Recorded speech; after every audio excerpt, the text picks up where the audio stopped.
Baik, terima kasih Dr. Manggala. Dan pembicara berikutnya saya kira ini terkait juga. Jadi mulai dari ANC tadi, kemudian dari diagnostik, dan sekarang rujukan. Tentang rujukan yang akan dibicarakan oleh Dr. Muhammad Ardian Cahya Laksana, alur rujukan pasien hamil dengan COVID-19. Silakan Dr. Ardian. Terima kasih yang terhormat Dr. Pujo atas kesempatannya. Pada kesempatan kali ini saya akan menyampaikan permasalahan sistem rujukan maternal di era pandemi COVID ini di Jawa Timur, khususnya di Jawa Timur. Sebelumnya perkenalkan, nama saya Ardian. Saya adalah manajer pelayanan medis Rumah Sakit UNER dan juga staf pengajar di Departemen Obgyn FK UNER dan pengurus POGI Surabaya dan pengurus ID wilayah Jawa Timur.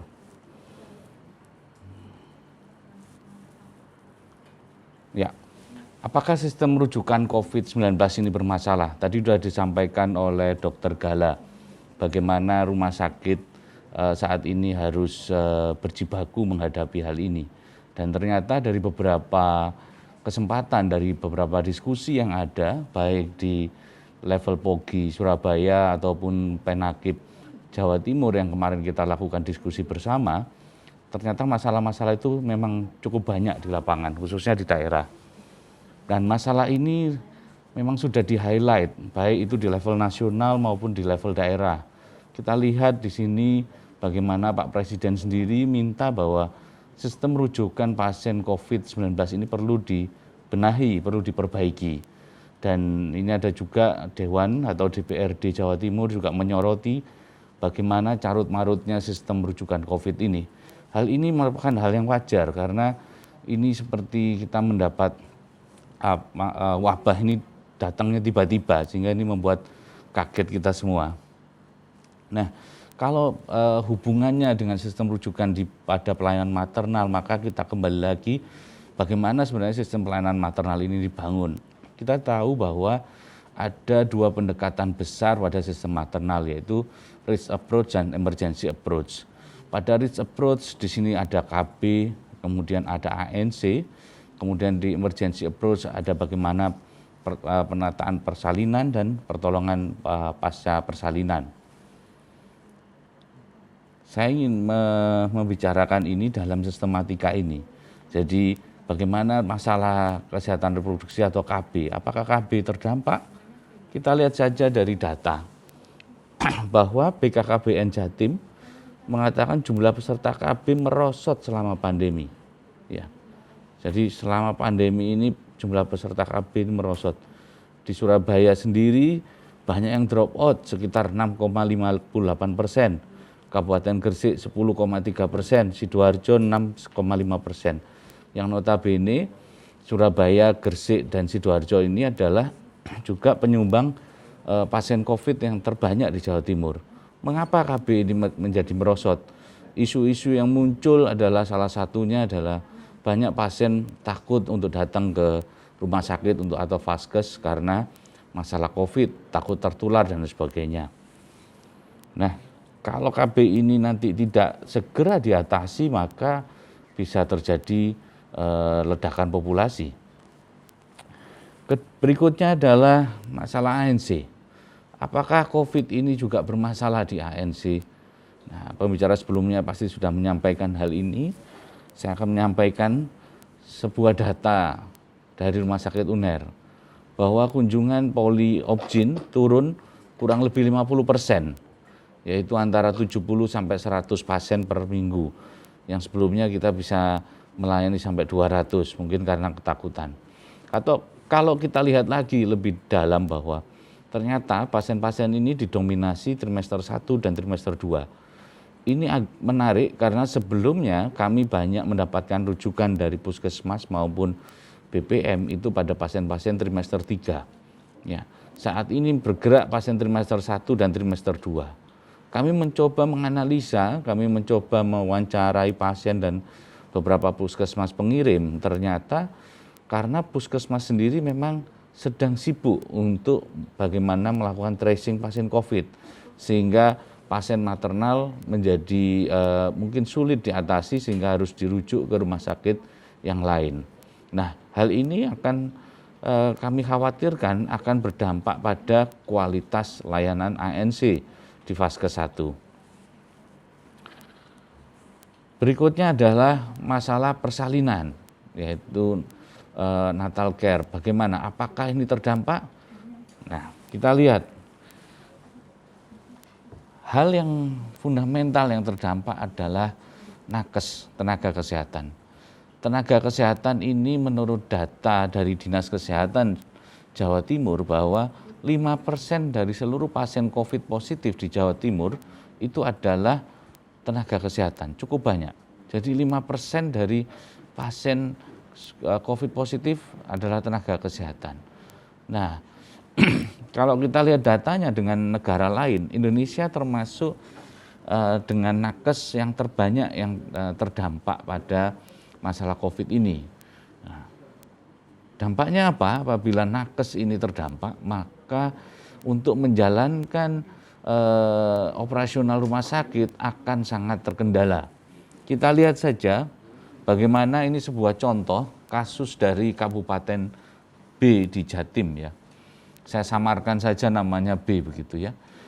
Nah, jadi ini ada sebuah kasus yang menurut kami ironi di era ini bahwa bidan puskesmas kesulitan melakukan rujukan kasus emergensi. Rumah sakit swasta tidak siap karena kekhawatiran berlebihan mungkin ya untuk melakukan takut kalau pasien itu adalah COVID dan sebagainya. Kemudian pasien ini dirujuk ke rumah sakit RSUD tipe B di kabupaten tersebut. Ruang operasinya ternyata tutup karena nakesnya di ruang operasi tersebut sedang mengisolasi karena terkena COVID. Nah, kemudian dirujuk ke rumah sakit tipe A, ternyata juga bermasalah. Di rumah sakit tipe A masalahnya penuh dan lain sebagainya. Akhirnya kasus ini menjadi rujukan estafet yang berdampak pada morbiditas dan mortalitas. Ini satu hal yang kita tidak inginkan dan ini nyata bahwa ternyata COVID sudah berdampak pada delay ketiga, yaitu delay mendapatkan pertolongan. Jumlah kematian ibu di Jawa Timur pada trimester 1, yaitu Januari sampai Maret, itu sudah mencapai 144. Jumlah yang cukup banyak. Nah, kalau kita bandingkan dengan tahun lalu, ternyata jumlah kematian ibu sedikit meningkat. Apakah kematian ini disebabkan karena dampak dari COVID itu sendiri? Kita masih perlu mempelajari atau mendalami hal ini. Jadi hal ini, tapi satu hal yang kita catat di sini ada kenaikan dari 138 menjadi 144 ibu yang meninggal. Cukup banyak yang meninggal. Ya. Nah, kami juga mencoba untuk berdiskusi dengan Dinas Kesehatan Jawa Timur. Ini adalah data sementara sampai dengan tanggal 24 April. Dan menjadi catatan di sini adalah data dari Surabaya, rupanya masih belum masuk. Yaitu ibu hamil ODP itu 8, PDP 3, positif 2 dan meninggal tidak ada. Nah, ini perlu integrasi data yang lebih baik karena kalau kita lihat data di rumah sakit, ibu hamil yang terdampak COVID sudah cukup banyak. Meskipun hasil tes swab-nya yang positif masih sedikit. Namun hal ini harus menjadi perhatian kita bersama. Nah, ini adalah data dan fakta dari rumah sakit rujukan COVID. Seperti yang disampaikan Dr. Manggala sebelumnya bahwa di Rumah Sakit UNER 24 bumil dengan curiga COVID, baik itu klinis maupun rapid test positif, hasil tes sementara PCR-nya 18 dari 24 ini negatif, sementara sisanya masih kita tunggu. Dan fenomena menarik lainnya adalah banyak rumah sakit melakukan rujukan lepas. Kami tidak menyalahkan hal ini, tetapi memang ini situasi yang sulit sekali. Seperti tadi malam kami dihubungi oleh salah satu sejawat dari Pandaan yang mengatakan mau merujuk ibu hamil, semua rumah sakit untuk rujukan COVID penuh. Nah, kemudian rumah sakit Dr. Sutomo dari 32 bumil curiga COVID didapatkan 2 PCR positif. Ya. Jadi memang angka positif pada bumil ini masih rendah, namun demikian kita tetap mesti harus hati-hati. Nah, ini adalah kerangka konsep pelayanan kebidanan kita ketahui bersama. Ibu hamil bersalin dari mulai ANC-nya, ini kalau dalam perjalanan normalnya dalam memanfaatkan puskesmas untuk ANC, kemudian apabila ada masalah kemudian dirujuk, kemudian sampai ke rumah sakit Ponek atau rumah sakit rujukan, kemudian dilakukan tindakan. Nah, hal ini di situasi COVID ini harus menjadi perhatian khusus, ya. COVID ini merubah semuanya. Jadi coba kita lihat di puskesmas apa yang perlu diperhatikan. Ya, early warning system ini perlu dilakukan oleh teman-teman di Vaskes atau FKTP atau puskesmas maupun klinik. Rapid test, ANC yang baik, yang khususnya untuk COVID. Kemudian isu tentang APD di puskesmas juga menjadi perhatian bersama. Sistem rujukan ini perlu ada pola atau pedoman yang cukup baik di level kabupaten atau kota, karena kita tahu apabila rumah sakit terdampak COVID ini atau rujukan di kabupaten kota sudah sulit menangani, maka pasien akan mengalami rujukan estafet yang lebih jauh lagi. Kemudian bagaimana rumah sakit menyiapkan pelayanan untuk COVID, kesiapan sarpras, membedakan VK dan OK untuk pasien COVID, bukan hal yang mudah karena harus ada pembiayaan, alokasi SDM dan lain sebagainya. Nah, ini perlu dukungan dari semua pihak. Jadi kerangka konsep pelayanan kebidanan yang berkesinambungan ini bisa berubah di era COVID ini. Kami mencoba menganalisa masalah-masalah yang ada, yaitu yang pertama kita lihat di sini masalah deteksi dini COVID, perlu rapid test massal. Bahkan BNPB sudah mengamanatkan bahwa semua ibu hamil perlu di rapid test massal. Namun menjadi masalah, kalau kita lihat jumlah ibu hamil di Jawa Timur dalam 1 tahun itu ada 660.000 ibu hamil. Kemarin kami mendapatkan data trimester 1 ini di tahun 2020, itu ada 166.000 ibu hamil. Nah, apabila dilakukan rapid test massal, maka diperlukan rapid test 166.000. Kemarin kami mencari data dari Dinas Kesehatan Provinsi menyampaikan 166.000 tidak mungkin dalam waktu dekat ini dites. Karena apa? Kesediaan rapid test hanya 8.000 se-Jawa Timur. Ini sebuah disparitas jumlah yang cukup banyak, sehingga ini perlu dipikirkan bagaimana solusi ke depan. Sementara pedoman bahwa ibu hamil dilakukan rapid test sudah ada dari BNPB.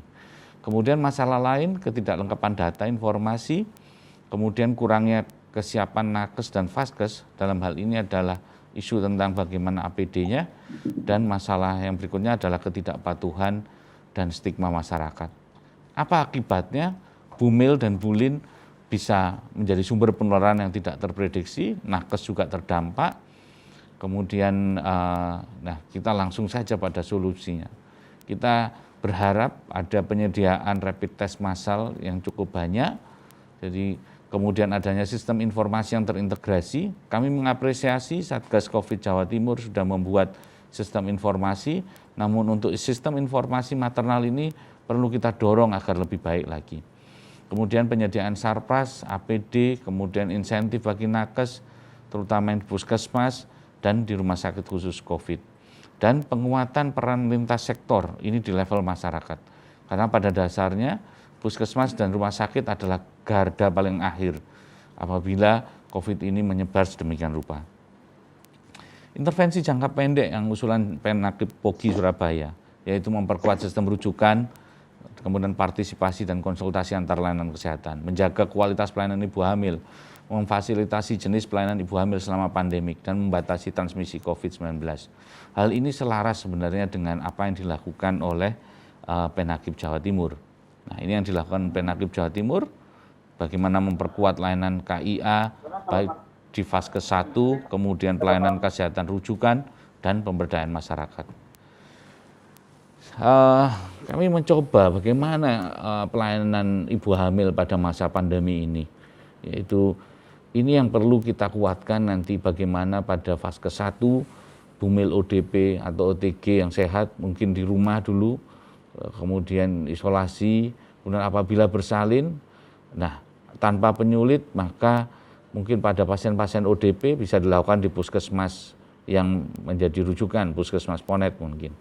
Tapi yang dengan penyulit langsung ke rumah sakit yang rumah sakit rujukan.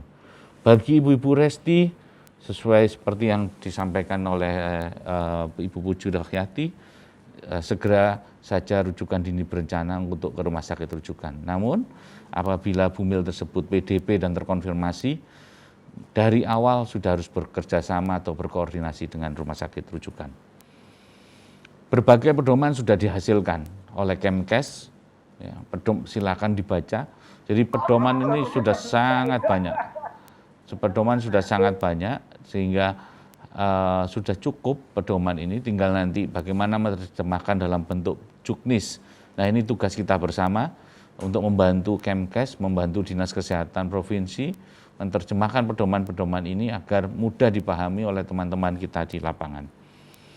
Kesimpulan dari apa yang saya sampaikan adalah screening test pada semua ibu hamil. Harapan kami kesediaan rapid test ini bisa mencukupi, kemudian program KB perlu menjadi perhatian, dan menunjuk beberapa rumah sakit sebagai rujukan COVID maternal di seluruh Indonesia di level kabupaten kota, khususnya di level kabupaten kota, sehingga rujukan tidak menumpuk di ibu kota provinsi, dan mengingatkan semua ibu hamil bagaimana untuk menjaga agar tidak tertular COVID, dan penguatan triase melalui early warning system, ketersediaan dan ketaatan penggunaan APD, tenaga medis dan tenaga kesehatan di Vaskes 1 dan 2. Perlu adanya data maternal COVID di tingkat kabupaten kota di Jawa Timur yang terintegrasi. Perlu ada kebijakan jejaring sistem rujukan maternal COVID. Kami mendorong sistem ini bisa dibangun mulai dari level kabupaten, dan semua puskesmas Ponet harus siap. Kami salut di Tulungagung sudah ada puskesmas penyangga, yang sehingga bila ada sesuatu, maka puskesmas penyangga ini bisa menjadi rujukan awal dari pasien-pasien COVID. Kemudian memberdayakan rumah sakit ibu anak atau rumah sakit swasta lain untuk menjadi rujukan maternal COVID di daerah masing-masing. Demikian dari presentasi kami. Terima kasih. Wassalamualaikum warahmatullahi wabarakatuh. Waalaikumsalam warahmatullahi wabarakatuh. Terima kasih Dr. Didin, bahwa memang rujukan ini cukup ruwet ya pada kasus yang COVID yang dinamikanya sangat tinggi ini.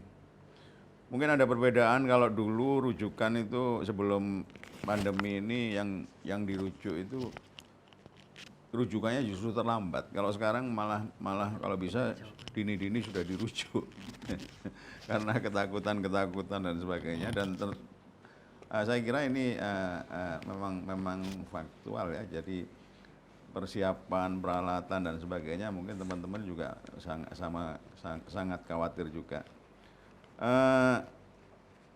Mudah-mudahan saya kira kita masih cukup optimis. Saya khawatir kalau misalnya kematian seperti di Italia yang mendadak cukup banyak, proses rujukan ini sudah nggak berlaku lagi. Jadi yang ada mungkin bukan bagaimana kita menangani kasus, tetapi lebih banyak kasus mana yang perlu ditangani. Jadi mungkin ada beberapa kasus yang terpaksa mungkin ya sudah semacam lost case. Mudah-mudahan itu tidak terjadi di tempat kita. Baiklah, saya kira kita ada waktu 30 menit untuk diskusi. Ada berapa peserta Mas yang terlibat di sini? Ada 386. 386 yang sudah tercatat di sini. Monggo silakan. Dan pesertanya cukup banyak, bukan hanya dari Surabaya, Jawa Timur, tetapi ada satu dari Medan. Selamat pagi Prof. Fauzi. Silakan kalau ada pertanyaan. Ada yang bertanya, monggo? Ya, mungkin tangan bisa menunjukkan. Oke. Ini ada pertanyaan dari Dr. Ida Ayu, bagaimana tip dan trik untuk mengajak bidan berproses yang sama dengan rekomendasi kita di POGI, karena beberapa BBS masih melakukan ANC rutin, belum visual ANC. Monggo, Dokter Budi saya kira mungkin. Silakan. Baik, terima kasih Dr. Pujo.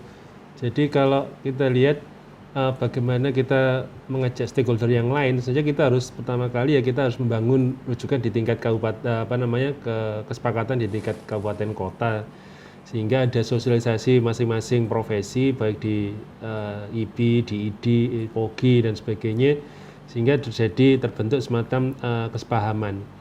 Kalau tadi disebutkan Dr. Dian tadi memang terjadi rujukan lepas, intinya langsung saja diminta langsung datang ke suatu rumah sakit rujukan tanpa ada yang mengantar karena memang situasinya sangat penuh.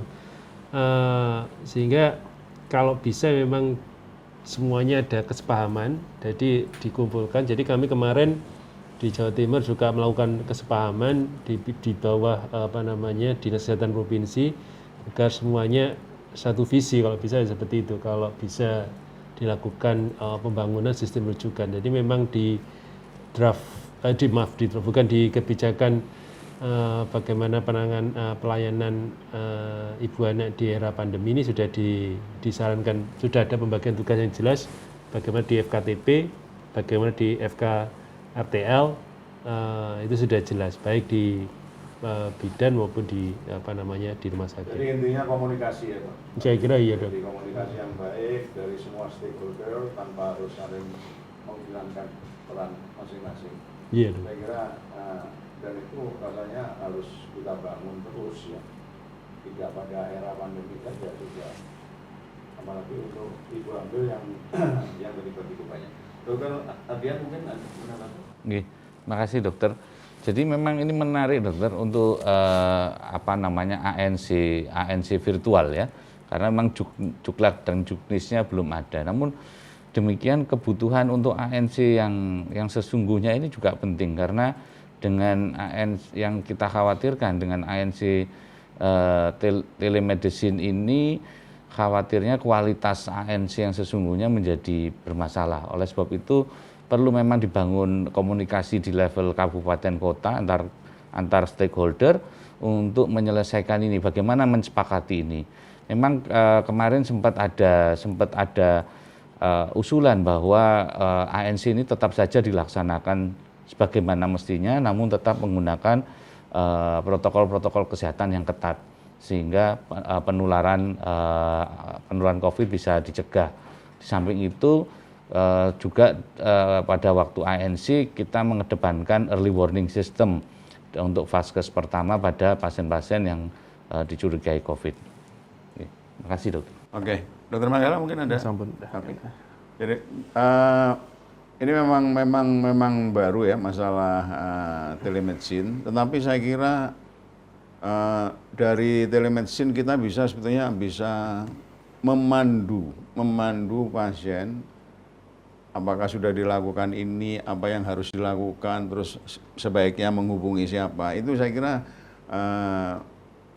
akan bisa dilakukan dengan baik. Dan rasanya untuk bidang Opjin saya kira kita sudah terbiasa, karena kita dengan pasien sudah sering melakukan seperti itu. Memang saya kebetulan di MPPK, kita sedang mengatur regulasinya, meskipun sudah keluar dari surat edaran menteri dan dari KKI, tetapi kita masih berharap bahwa yang paling penting bahwa ini dikerjakan di sebuah vaskes ya. Jadi jangan sampai orang liar terus melakukan telemedicine sendiri. Sekarang kita sudah melihat dampaknya, mulai ada surat kesehatan yang diperjualbelikan, ada SPPD yang diperjualbelikan. Jadi ada saja akses yang muncul yang dimanfaatkan oleh orang-orang yang tidak bertanggung jawab. Baik, masih ada lagi mungkin? Dari Nur Ilhaini Sucipto. Dari? Nur Ilhaini Sucipto mau bertanya. Oke, silakan langsung. Ditujukan kepada siapa? Silakan, Dok. Iya, Assalamualaikum. Saya mau bertanya kepada siapa saja boleh sih. Jadi mohon informasi untuk pemeriksaan kemarin itu ada broadcast tentang dari BPJS tentang tele USG. Nah, itu penjelasannya seperti apa? Yaitu yang pertama. Yang kedua, untuk screening pada ibu hamil itu sebaiknya dilakukan paling dekat dengan persalinan itu kapan? Apakah ada jangka waktunya misalnya 2 minggu atau 10 hari atau berapa waktunya?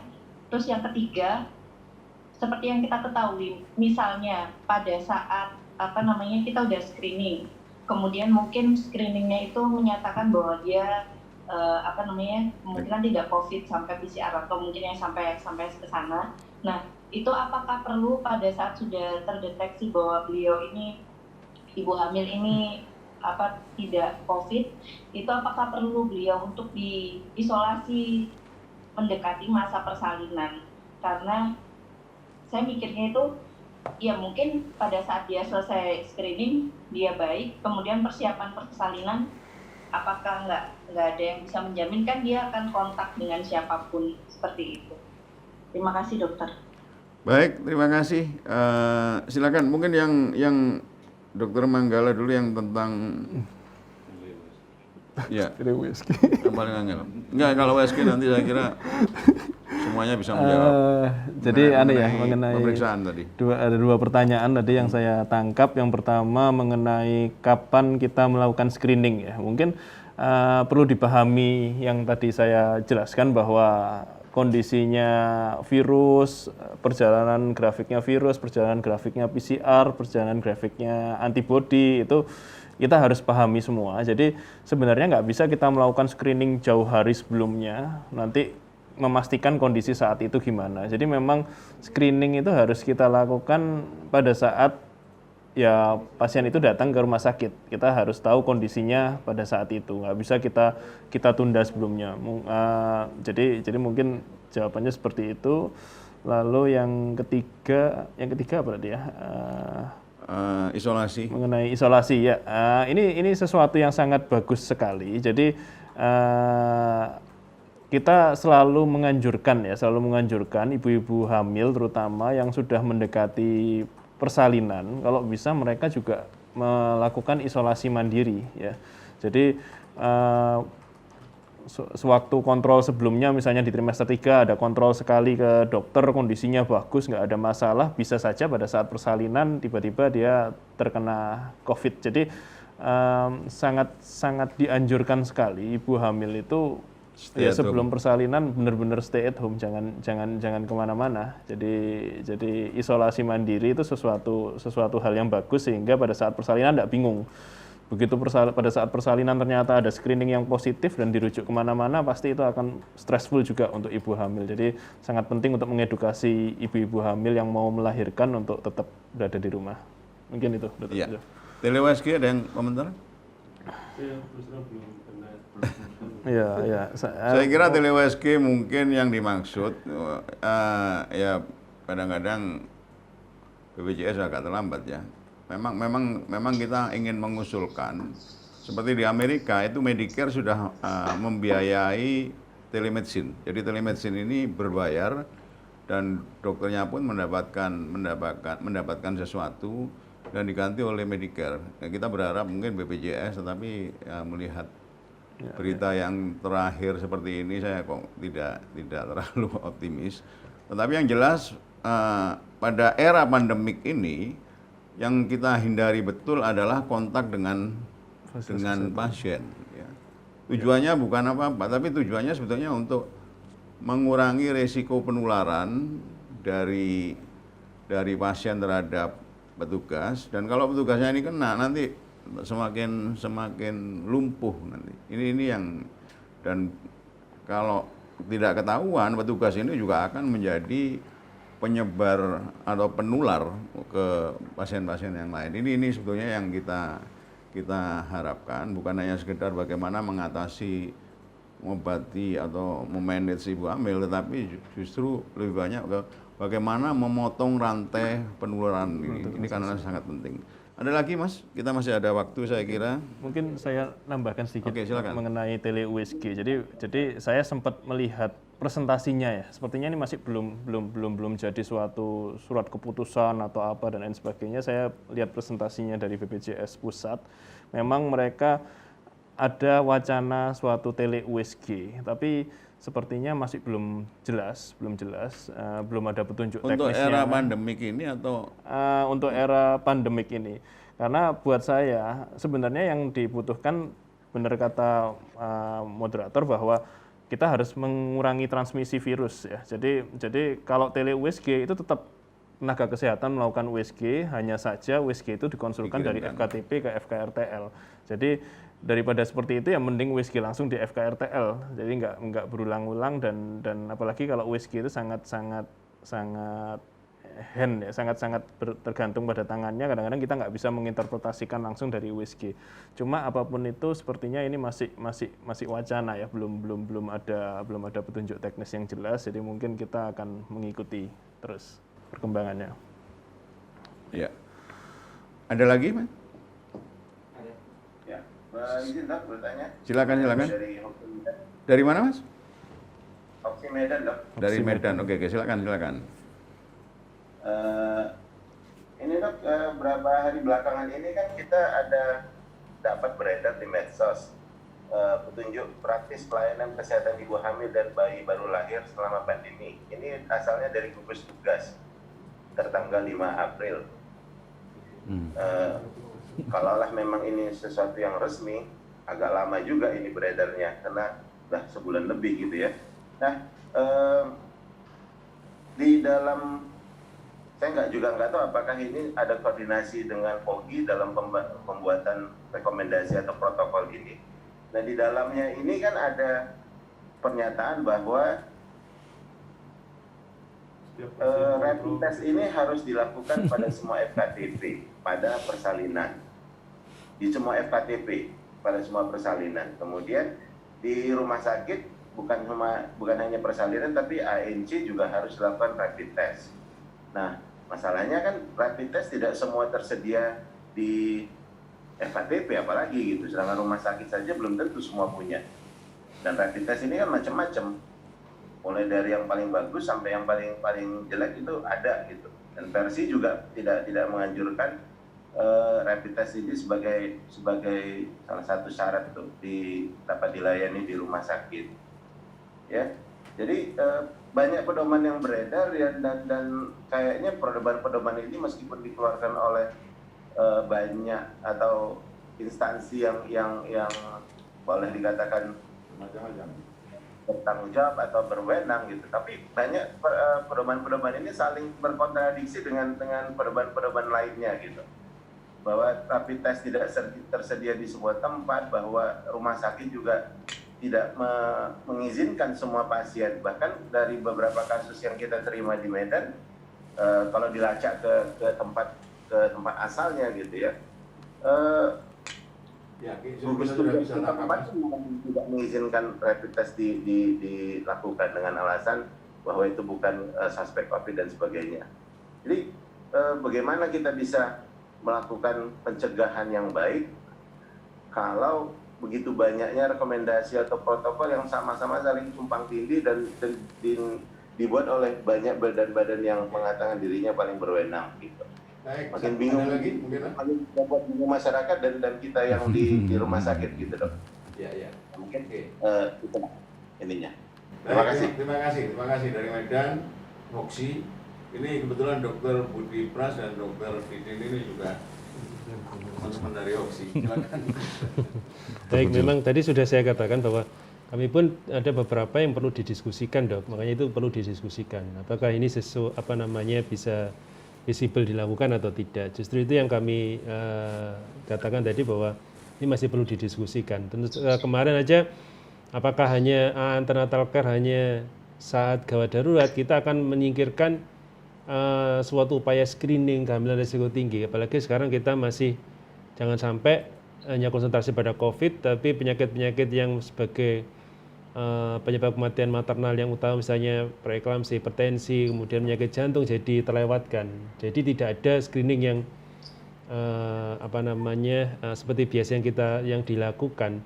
Karena kalau kita lihat seperti screening preeklamsi yang kita lakukan usia 12 minggu itu akan terlewatkan kalau hanya mungkin telemedicine, karena beberapa misalnya rollover test, kemudian ini mungkin kalau pasien bisa educated pasti akan terlewatkan. Justru itu yang perlu kita cermati. Jadi memang tetap decision dan mungkin intuisi dari klinisi berarti tetap diperlukan, dokter. Baik, terima kasih. Yang jadi masalah ini menjadi semacam petunjuk atau masalah aspek legalnya kira-kira bagaimana. Saya khawatirnya pada saat ada tertulis seperti itu kemudian tidak diperiksa, kemudian terjadi sesuatu, itu bisa terjadi. Ada hal yang menarik di Surabaya, di salah satu rumah sakit sudah mulai terjadi tuntut-menuntut terkait dengan kasus-kasus semacam ini. Jadi ini rasanya yang harus memang cepat disikapi oleh PBPOGI untuk mengantisipasi. Dokter Didin mungkin ada menambahkan? Ya, saya tambahkan, dokter. Jadi memang dalam situasi yang kita anggap tidak normal saat ini, kalau kita lihat apa yang disampaikan oleh Satgas tersebut, niatnya adalah baik, gitu ya. Niatnya adalah baik, dan saya yakin mendapat masukan-masukan dari pihak-pihak yang kompeten untuk hal ini. Namun memang dalam situasi seperti ini kita tidak bisa langsung ideal menerapkan bahwa semua rapid test harus dilakukan. Misalkan isu tentang rapid test seperti yang saya sampaikan, ada 160.000 ibu hamil di Jawa Timur, sementara hanya ada 8.000. Nah ini kan sementara 8.000 kita prioritaskan dulu untuk yang memang yang sangat membutuhkan. Barangkali yang membutuhkan malah bukan ibu hamil. Nah tapi mari kita bersama-sama, Hoksi, POGI dan sebagainya, membantu mungkin pemerintah bagaimana agar mendorong pemerintah pengadaan rapid test ini bisa segera diakses di FKTP. Mungkin itu saja, dokter. Dan mungkin yang cukup penting edukasi. Jadi setiap kita kontak, apakah melalui telemedicine, apakah langsung, saya kira edukasi ke pasien, dan kita berharap pasien ini juga akan bisa menjadi sumber dari lingkungannya, dari keluarganya untuk ya betul-betul menjaga jarak, menjaga kebersihan dan sebagainya. Prinsipnya bahwa bagaimana kita di hulu bisa mencegah potensi penularan. Masih ada lagi mungkin, Mas? Silakan. Dokter Susanti, monggo. Dokter Rifani. Susanti. Oh, Susanti. Silakan, Dok. Ada pertanyaan. Apa bisa early warning system? Ya. Monggo, silakan. Siapa yang bisa jawab? Dokter Ya. Manggala, silakan. Mungkin dari Dokter Sianti ya. Jadi seperti saya sebutkan tadi bahwa memang berbagai metode screening itu banyak, ada EWS, ada juga yang lain dan lain sebagainya, ada untungnya, ada ruginya, ada yang bisa kita gunakan, ada yang enggak. Seperti yang dilakukan di Rumah Sakit Dr. Sutomo, kalau Dr. Sutomo menganggap misalnya sudah ada kontak, ya kita harus periksa ya. Kalau kita mau melihat dari caranya Kementerian Kesehatan melalui panduannya, kalau ada kontak dia masuknya OTG. OTG itu harusnya standarnya dilakukan pemeriksaan PCR. Jadi nggak perlu nunggu misalnya dia 5 harus nunggu jadi 10, nggak selalu seperti itu. Jadi itu yang kita perlukan, itu yang harus ditekankan, bahwa kita harus tahu potensinya dari masing-masing screening itu seberapa jauh, dan kita mengadaptasikan di tempat kita. Jadi kalau memang kita merasa itu adalah sesuatu yang berat, kita bisa lakukan pemeriksaan tanpa harus membuat itu menjadi angka 5. Tapi setuju sekali bahwa kontak di Surabaya ini ya sudah cukup luas ya. Jadi seperti kita ketahui bahwa sepertinya Surabaya ini penyebarannya sangat cepat sekali. Jadi harus hati-hati walaupun tidak dari luar kota. Kalau beberapa screening selalu tulisannya travel. Travel itu riwayat bepergian keluar kota, padahal di tempat kita sendiri juga sudah cukup banyak penularan transmisi lokalnya. Yang kedua saya kira terkait juga yang kedua, silakan. Pertanyaan Pemeriksaannya kapan rapid test? Rapid test. Ya seperti yang saya sebutkan tadi, bahwa rapid test ini dilakukannya ya tidak bisa beberapa saat yang jauh sebelumnya ya. Jadi nggak bisa pada tiap trimester kita lakukan rapid test. Saya kira tidak terlalu ada fungsinya juga. Jadi rapid test kita lakukan kalau memang diperlukan mendekati persalinan. Jadi tidak bisa. Mungkin ada beberapa pertanyaan tadi yang juga belum terjawab, dan saya lihat di kolom komentar ini juga masalah BPJS yang melarang rapid test tadi ya. Jadi memang di era sekarang ini agak susah. Jadi BPJS melarang kita menarik biaya untuk melakukan rapid test. Dari Persi juga meminta supaya rapid test tidak dijadikan salah satu syarat untuk melakukan pelayanan, dan sebaliknya dari gugus tugas tadi mewajibkan seluruhnya dilakukan rapid test. Jadi buat saya tidak ada yang benar, tidak ada yang salah. Jadi yang penting kita harus tahu kondisi kasusnya masing-masing. Jadi pasien ini lagi berada di mana sih? Kita misalnya memang punya alasan yang tepat, punya indikasi yang tepat untuk melakukan rapid test, jadi ya nggak ada masalah, kita lakukan saja rapid test. Karena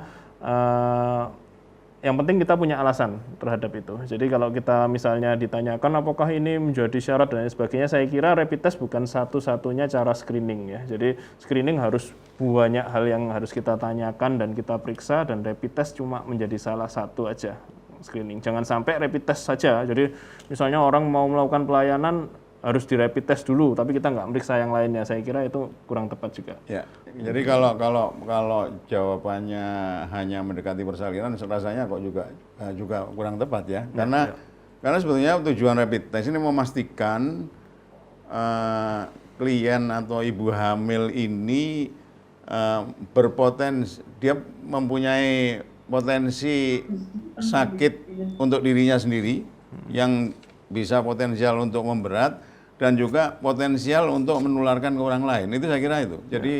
Jadi pada saat kunjungan ini saya kira meskipun tanpa rapid test kita juga harus terus nggak boleh berhenti untuk menanyakan hal-hal lain yang potensial untuk jadi tujuannya lebih ke arah memotong penularan, karena fakta banyak juga orang-orang yang positif tetapi tanpa gejala apapun dan hanya dibutuhkan istirahat atau isolasi mandiri sampai 14 hari kalau nggak salah ya. Jadi sebetulnya intinya lebih ke arah mencegah penularan lebih jauh. Apalagi kalau di lingkungannya itu ada orang-orang yang dengan komorbid. Ya. Penelitian yang sedang berjalan itu memang mayoritas yang fatal itu karena ada komorbid. Baik, masih ada waktu saya kira, kita sampai jam 10 ya. Dari Nur Ilhaini ya. Dr. Nur Ilhaini, silakan. Dok. Nur Ilhaini monggo. Silakan. Ya, terima kasih dokter atas kesempatannya. Saya ingin bertanya lagi. Jadi ini untuk ibu hamil yang saat ini masih bekerja, beberapa nakes kita itu kan juga ada dalam kondisi hamil. Nah, kadang-kadang itu mereka sering juga bertanya ke kita, itu apakah saya tidak perlu bekerja dulu di rumah sakit atau seperti apa? Mungkin dokter bisa memberikan saran kalau misalnya ada yang seperti itu. Terima kasih. Silakan dokter ini masalah sosial dokter Didin. Disuruh kerja sama dokter Didin di rumah sakit. Terima kasih Ibu Nur Ilhaini pertanyaannya. Jadi kalau kita lihat dari aturannya, memang untuk ibu hamil ini termasuk yang disarankan untuk work from home ya. Jadi untuk bekerja dari rumah. Untuk nakes yang hamil memang ini memang sulit ya. Sementara rumah sakit membutuhkan tenaga, namun ibu tersebut hamil, tapi tetap kita harus bijak mementingkan bahwa kehamilan atau kesehatan pada bumil ini yang lebih utama, sehingga saran kami sesuai dengan aturan yang ada, memang pada bumil sebaiknya work from home, dan itu sudah ada landasan hukumnya. Oke. Jadi, waduh, cukup banyak. Kalau yang hamil banyak kan bisa lumpuh itu. Jadi kalau bisa jangan hamil dulu lah. Sementara jangan hamil dulu, tetapi yang sudah hamil ya ada yang saya dengar bahwa di daerah-daerah yang isolasi itu justru penyebaran virusnya sangat minimal. Apa benar Pak Didin? Iya. Beberapa penelitian mengatakan dan beberapa yang kami juga men-tracing, jadi kasus-kasus nakes yang positif rupanya dapatnya tidak pada tempat pelayanan di ruang isolasi. Jadi yang paling banyak malah dapatnya adalah di luar rumah sakit dan di rawat jalan. Nah, ini yang menjadi perhatian. Yang isolasi pasti sudah full APD ya. Jadi proteksinya lebih bagus. Jadi lebih sering terjadi pada orang-orang yang sebetulnya ya bukan sembrono ya, tetapi memang susah ya. Ada yang kadang-kadang tidak bercerita, ada yang takut nggak dirawat, kemudian menyembunyikan identitasnya. Tetapi juga ada orang yang mungkin memang tidak tahu kalau dia tertular. Masih ada lagi Mas, mungkin satu. Ada 2 pertanyaan. Rapid test rutin. Silakan dari Dokter Novi. Dokter Manggala bisa. Ya. Jadi ini seperti yang saya sebutkan tadi ya. Jadi ada masalah dari BPJS ya. Sebenarnya BPJS nggak punya, sebenarnya loh ya, dalam tanda kutip BPJS tidak punya hak untuk melarang. Mungkin yang perlu ditekankan adalah di sini BPJS mungkin melarang, ya tidak membayari, tidak memberikan pembiayaan tertentu untuk rapid test, dan ini memang sudah disepakati. Tapi salah nggak kalau misalnya diperiksa sendiri bayar pasien BPJS? Salah nggak? Di era pandemi ini.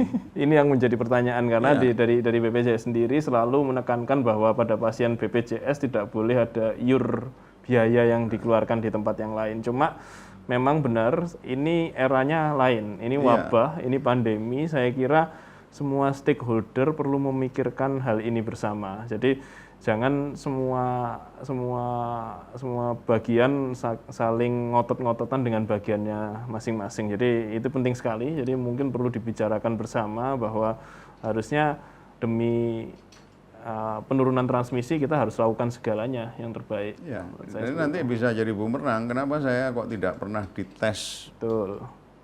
Padahal saya sudah ada segini. Apa karena saya BPJS? Apalagi kalau misalnya pasiennya harus terpaksa masuk, dirawat dan sebagainya. Ini saya kira juga masalah yang perlu kita bicarakan. Di Dr. Sutomo sendiri, setelah kita melakukan rapat dengan manajemen dan beberapa sejawat terkait di sana, kita putuskan bahwa kita boleh melakukan rapid test sendiri tanpa harus lapor ke bagian tim yang lainnya. Jadi itu untuk Sutomo. Rumah sakit UNER punya karakteristik berbeda lagi karena mereka punya tim yang kuat di gugus COVID-nya. Jadi semua diputuskan gugus COVID dulu. Kalau misalnya dia seperti tadi saya tunjukkan dalam slide, kalau dia ODP baru dicek rapid test. Jadi nggak ada yang lebih bagus, nggak ada yang lebih jelek, tapi intinya kita harus tahu bahwa oh ini pasien ini jadi merah, ini pasien ini jadi hijau, atau misalnya kita nggak bisa memerah hijaukan pasien itu, ya kita harus tahu taruh pasien itu di mana dan kita menggunakan APD level berapa. Yang paling penting adalah itu. Jadi tujuan dari screening bukan bagus-bagusan mana, tapi bagaimana kita di rumah sakit, di karakteristik rumah sakit kita itu bisa memilah ini yang aman, ini yang enggak. Jadi mungkin itu. Baik, terima kasih. Saya kira waktunya sudah masuk jam 10, sudah 2 jam kita mendengarkan presentasi dan berdiskusi. Terima kasih kepada pembicara, Dr. Budi Prasetyo, Dr. Didin, Dr. Ardian, dan Dr. Manggala. Dan juga terima kasih pada para peserta yang aktif. Mohon maaf mungkin ada yang kesulitan untuk bertanya atau tidak mendapatkan kesempatan untuk bertanya. Saya kira kita masih bisa membuka forum ini. Masih ada sesi yang berikutnya, saya kira. Dan mungkin saya kira kita bisa, saya mengusulkan nanti ke Pogi, mungkin Dr. Ari ada semacam di luar ini ada bisa tanya jawab, itu saya kira memungkinkan ya. Baik, saya akhiri sesi pertama. Terima kasih kepada semua pembicara. Wassalamualaikum warahmatullahi wabarakatuh. Waalaikumsalam.